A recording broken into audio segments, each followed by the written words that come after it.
What does the 4th of July mean to you?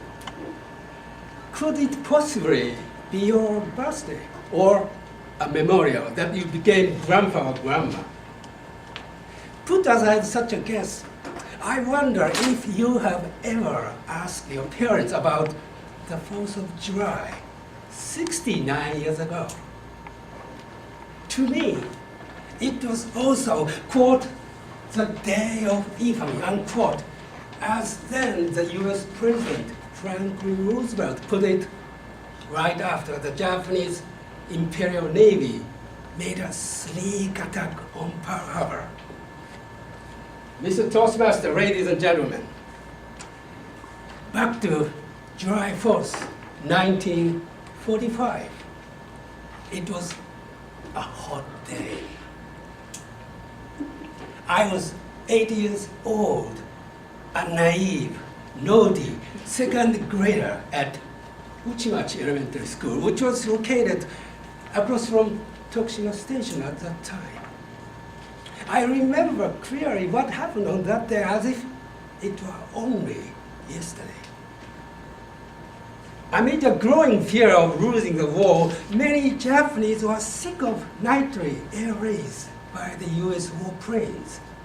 They were not surprised by the sirens that warning enemy bombers would come.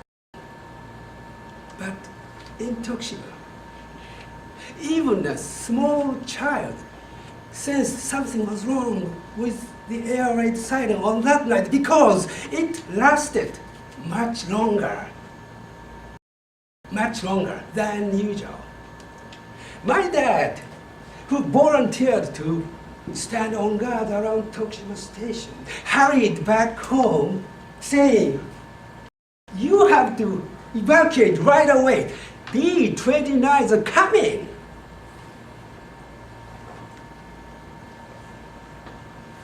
Dashing out of the makeshift shelter, 7 of my family, dad, mom, grandpa, older brother and two sisters, and me, ran eastward to the Tokushima Central Park. No sooner we arrived at the entrance than a fire bomb struck the railroad track just a few meters behind us. We really had a narrow escape from a direct hit. "It's not safe here. Let's move to south," shouted Dad.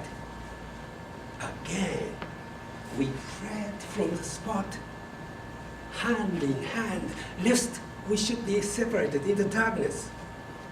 When we came to the northern end of the Tomidabashi Bridge, I saw hundreds of people submerged in the Shimachi River.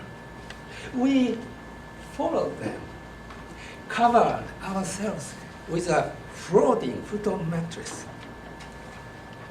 The tide was going out. Thank God, the water level was just above my waist. Wooden houses along the Shimachi River were already engulfed in flames. I couldn't even open my eyes because of dazzling inferno.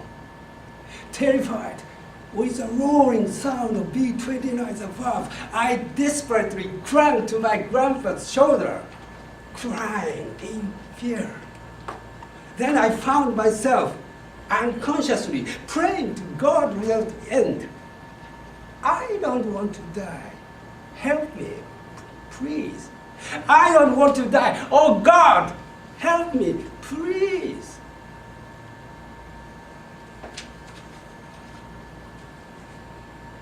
It was almost dawn that the enemy bombers went away. The entire city was surrounded by ghastly tranquility.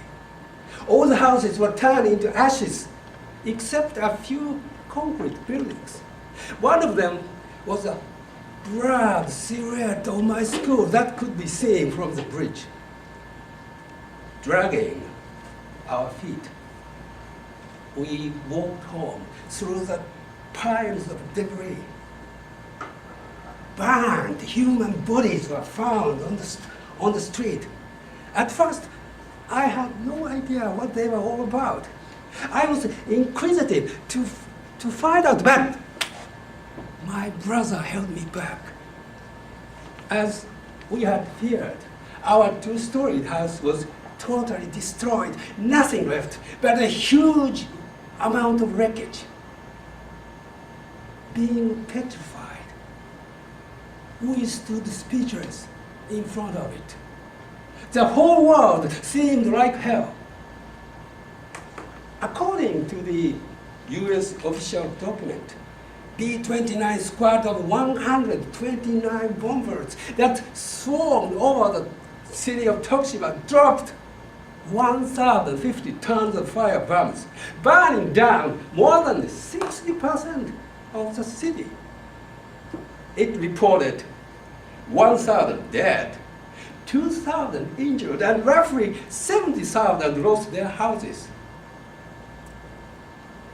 After an atomic bomb was dropped over Hiroshima and Nagasaki, Japan surrendered to Allied forces unconditionally.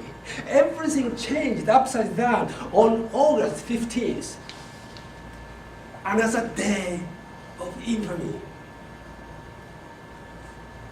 I still remember when asked what I wanted to be in the future. A commander of tank battalion or zero fighter pilot was my pet answer. Japan's defeat in the World War II made a brainwashed child's patriotism blown off. To me, the 4th of July in 1945 remains as a turning point from war to peace. It instilled deep in my mind not only a strong anti-war sentiment, but also the fact that killing each other is the worst folly of human beings. Since the number of survivors from Tokushima area is decreasing, it may be my turn to keep telling what happened on that day. That's why I have to renew my commitment to lasting peace on every 4th of July when it comes around. Toastmaster.